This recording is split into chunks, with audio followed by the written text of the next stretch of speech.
Este mes, Venezuela vuelve a ser el centro de atención. El jueves 10 de enero de 2019, Maduro toma el cargo como presidente reelecto de Venezuela. Gracias por hacerme presidente de la República Bolivariana de Venezuela para el periodo 2019-2025.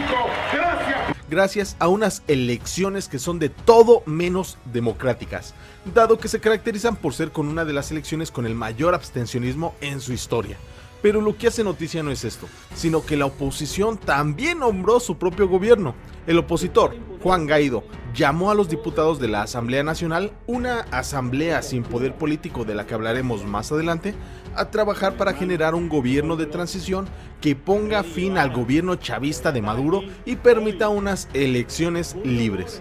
Presentó un plan para expulsar a Nicolás Maduro de la presidencia de Venezuela, formar un gobierno provisional y convocar elecciones. Además, exigió al ejército una intervención militar contra Maduro. El líder parlamentario también consideró rota o usurpada la cadena de mando de las Fuerzas Armadas Nacionales Bolivarianas, cuyos mandos respaldan a Maduro.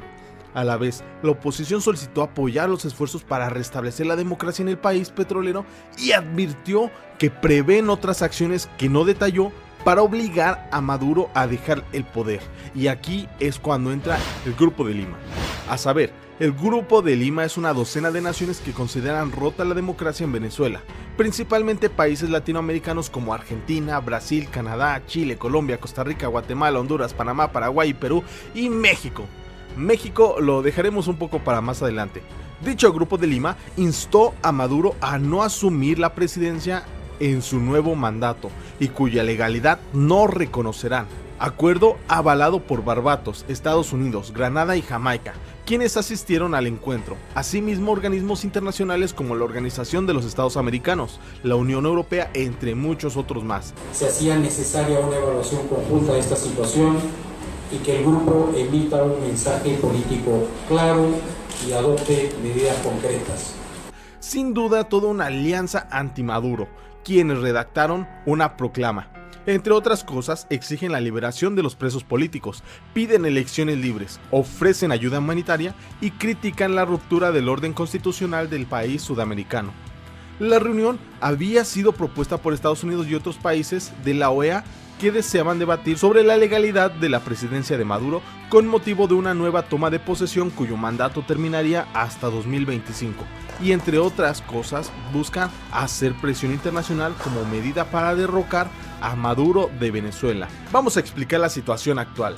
Maduro está en el poder desde 2013 y luego de unas elecciones muy polémicas realizadas en 2018 con el mayor abstencionismo de su historia, con irregularidades y con opositores políticos arrestados, para bien o para mal de los 8 millones de votantes que menciona el Consejo Nacional de Venezuela, o bueno, los 3 millones que menciona la oposición, Maduro fue nombrado ganador. Victoria que abre un escenario incierto en el que los países deben decidir si mantendrán o cortarán las relaciones diplomáticas con dicho gobierno. México en un inicio entró al Grupo de Lima, pero con la llegada de Andrés Manuel López Obrador al gobierno, regresa al tradicional no intervencionismo en asuntos extranjeros. Por su parte, el triunfo de Maduro fue reconocido por Nicaragua, Cuba, Bolivia, Salvador, así como aliados de Caracas, como lo es China y Rusia. Este último con fuertes lazos con Maduro y que sin duda deja claro su apoyo con el envío de 2 bombarderos con capacidad nuclear a Venezuela para unas maniobras militares. El Ministerio de Defensa ruso dijo que 2 bombarderos Tu-160 aterrizaron en el aeropuerto de Maiquetía en las afueras de Caracas. No aclaró si transportaban armas ni cuánto tiempo permanecerían en el país sudamericano. Y hay que aclarar que esta no sería la primera vez que Caracas y Moscú realizan maniobras. En 2008, por ejemplo, oficiales de ambos países realizaron unas maniobras navales en Venezuela que se denominaron Vernus 2008. Con la participación de unos 2.000 militares. Obviamente pues esto no agradó nada a los Estados Unidos, cuyo secretario de Estado Mike Pompeo comentó en un tuit: los pueblos rusos y venezolano deberían ver esto como lo que es, 2 gobiernos corruptos malgastando fondos públicos y aplastando la libertad mientras su pueblo sufre. Acto que generó por supuesto toda una batalla de Twitch que no vamos a abordar en este video. ¿Soy solo yo o alguien más ve esta situación reflejada en la historia de Castro con Cuba, la alianza del progreso de Kennedy y los misiles de Nikita Khrushchev? Aunque obviamente no ha llegado a una tensión tan extrema como en ese entonces. Si no sabes a lo que me refiero, te dejo este video aquí para que lo veas. En fin, el Grupo de Lima está claro que busca aumentar la presión internacional contra Maduro, sumado a las sanciones comerciales de Estados Unidos contra Venezuela. Por ejemplo, la Superintendencia Nacional de Migración de Perú activó el 8 de enero el impedimento de ingreso en Perú de cerca de 100 políticos y sus familiares que integran el gobierno de Maduro. En 2018, 6 países decidieron salir de la UNASUR a consecuencia de la crisis en Venezuela. Estados Unidos ha capturado y condenado funcionarios del gobierno de Maduro. Por ejemplo, el pasado martes, Estados Unidos sancionó 7 venezolanos, incluyendo dueños de Globovisión y la ex enfermera de Hugo Chávez, por temas de corrupción en Venezuela. O cuando en 2016 también arrestaron a los sobrinos de la esposa de Maduro por tráfico de drogas. Trump en las Naciones Unidas llamó a la restauración de la democracia venezolana tras anunciar nuevas sanciones. El mundo entero aprenderá nuestras pacíficas costumbres ¡Por la fuerza! La posición de Colombia es perfectamente clara. Colombia va a actuar conjuntamente con los otros países miembros del Grupo de Lima, tanto desde el punto de vista político como desde el punto de vista de medidas concretas, aseguró el canciller desde el Palacio de San Carlos. Entonces está claro la que se le viene a Maduro. Pero vamos a hacer la pregunta incómoda. ¿Tiene derecho otro país de intervenir en los asuntos internos de otro? La respuesta es polémica y yo te pediría que me dejaras tu opinión en la caja de comentarios, con argumentos por supuesto y respeto ante todo, pero en el canal no tenemos haters, así que no me preocupo. Yo por supuesto te dejo la mía, ni mejor ni peor que muchas otras.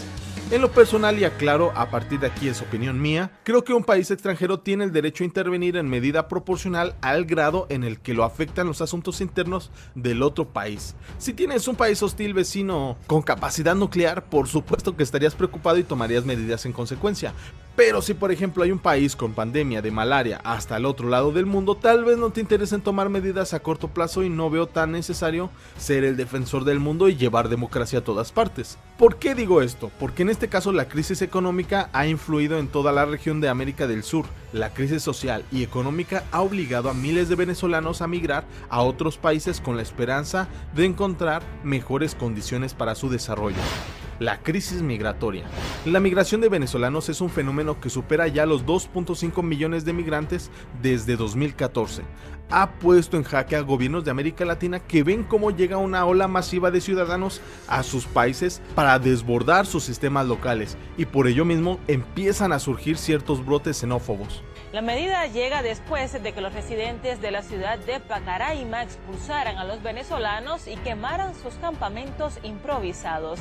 Es por ello que las potencias regionales tratan de lograr una respuesta coordinada a la crisis que, dalo por hecho, se acentuará tras las últimas medidas económicas de Nicolás Maduro.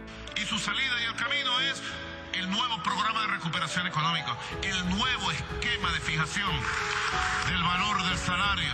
Los principales destinos de estos migrantes, como te imaginarás, es Colombia, que en promedio 30.000 venezolanos llegan al puente internacional Simón Bolívar cada día de 2018. Ese mismo año, Panamá recibió 80.000 refugiados, el nuevo término con el que se están refiriendo a estos migrantes. España recibió 73.000. Los otros datos puedes verlos en pantalla. Si esto justifica o no las presiones internacionales del Grupo de Lima es subjetivo, depende de cada quien y es muy respetable la opinión de cada uno. Y resuelta esta pregunta, vamos a responder la siguiente: ¿Maduro es legal y democráticamente el presidente de Venezuela? En Venezuela existe una crisis constitucional, como la mencioné al inicio de este video. La Asamblea Nacional de la República, que abreviaremos AN, es la que controlaba hasta octubre de 2018 el poder legislativo y que es de mayoría opositora. Pero a través de un decreto, Maduro nombra una nueva cámara que llama Asamblea Nacional Constituyente, que sustituye a la Asamblea Nacional y la deja sin poder legal para cumplir con su objetivo de destituir a Maduro. Está de más decir que el presidente de la República de Venezuela no tiene fundamento legal para realizar dicha acción dada la separación de poderes. Maduro acusa a la Asamblea Nacional de desacato y la Asamblea a Maduro de usurpación y un autogolpe constitucional. Es por esta polémica que muchos países no reconocen internacionalmente a Maduro como presidente, por lo menos no los que están fuera de su círculo de aliados. Hay que reconocer que Maduro tiene cierta habilidad para mantener la cabeza pegada a su cuello, ya que a pesar de todos los problemas ha resistido la peor crisis económica de la historia reciente de Venezuela, ha resistido atentados y presiones internacionales, y a pesar de todo sobrevive. El apoyo del núcleo duro del chavismo, que lleva ya casi 20 años en el poder, lo mantienen en el poder a pesar del descontento y de las protestas que ha enfrentado. Aún millones de personas lo apoyan para que resuelva los problemas de hiperinflación, escasez de alimentos y medidas de inseguridad y anticorrupción. Pero también es cierto que las elecciones no fueron para nada democráticas y hay una fuerte censura para aquellos que no apoyan al régimen. Es de aquí de donde justifica el Grupo de Lima su actuar. Acciones que estaremos analizando aquí, por supuesto, en el canal, porque en lo personal, como la historia lo demuestra, siempre hay segundas intenciones. ¿Intereses ocultos? Recordemos las grandes reservas petroleras de Venezuela. Recordemos los conflictos territoriales como el Esequibo, reclamado por Venezuela y Guyana, con 156.000 kilómetros cuadrados ricos en minerales, recursos forestales y petróleo. Otra zona en disputa es el Golfo de Venezuela, que ha tenido momentos críticos, llegando a plantear la posibilidad de una guerra en los años 80. Detrás se encuentra el interés de las reservas de petróleo y gas que explota la revolución bolivariana y que apetecen las transnacionales. Esta lucha de poderes del país, respaldado por Estados Unidos y Rusia, hace imposible no asociarla con Siria, Corea, Vietnam y conflictos de la Guerra Fría. Lo que por supuesto no deseamos es ver una guerra civil donde, como siempre insisto, el ciudadano promedio es el que siempre sale perdiendo. Con esto me despido y nos vemos en el próximo video. Chao, chao.